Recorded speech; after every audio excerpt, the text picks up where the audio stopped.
नंगौ थांनाय बावैसो सान सिगां सरकारजों फोसावजानाय बे चिरां जिल्लानि सिङाव थानाय सिखोना जोहोलाव नेशनेल पार्क बे नेशनेल पार्कखौ फोसावदोंमोन। बे फोसावखांनायनि उनावनो दिनैहाय नैबेवहाय सिखोना जोहोलाव नेशनेल पार्कनि हाबजेनग्रा लामा गेट बे गेटखौहाय बानायनो थाखाय बेवहाय थागथियारि खालामनायखौ जोङो नुनो मोननाय जादों।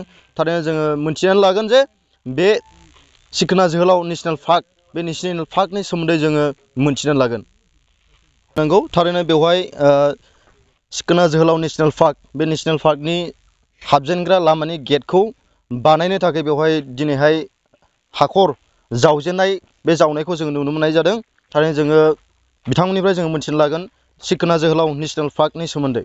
थारैनो जोङो नैबे सिखोना जोहोलाव नेशनेल पार्क बे नेशनेल पार्कनि हाबजेनग्रा लामा बे हाबजेनग्रा लामानि गेटखौ जोङो बानायगोन बे बानायनायनि साखाफारा जानायखौ जों नुनो मोननाय जादों। मा बुंनो सानो? जोङो बेखौहाय डिपार्टमेन्टेलि माखासे इन्सट्राक्सनफोर दङ। बिनि हिसाबै बेवहाय मेक्सिभ गेट एन्ट्रेन्स बेवहाय सिखोना जोहोलाव नेशनेल पार्कनि मेन हाबग्रा बेजों बानायनाय जानायनि थाखाय दा प्रिपारेसन जागासिनो दं।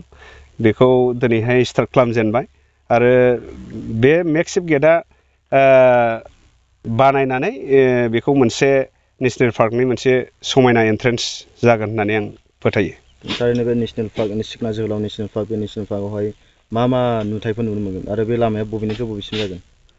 बे लामाया एक्सुवेलि हाबजेनग्रा बर्डारानो जाहैबाय एफआरए भिलेजजों नांजाबनाय बे सिखोना जोहोलाव नेशनेल पार्क हिसाबै ओरैहाय इस्टार्न साइड चिरां रिफु रिजार्भ हिसाबै जेनेबा इस्टार्न साइडनि सिखोना जोहोलावनि साइड जाहैबाय बियो चिरां डिस्ट्रिक्टनि सिङाव थानाय रुनिकाटा रेन्ज बियो ओरैहाय स्ट्राक्चारफोरखौ दा बानायथ'नाय जायाखै। सिगां जोङो एन्ट्रेन्सखौ बानायनानै माखासे डिपार्टमेन्टेलि मा मावगोन बियो फिउचाराव जालांगोन।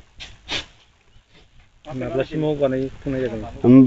कन्टिनिउवास सोलिगोन दिनैनिफ्राय गाबोन बेखौ धालाय होनाय जागोन। बेबायदिनो बेखौ जोबजासिम दिनैनिफ्राय स्टार्ट खालामनाय जाबाय।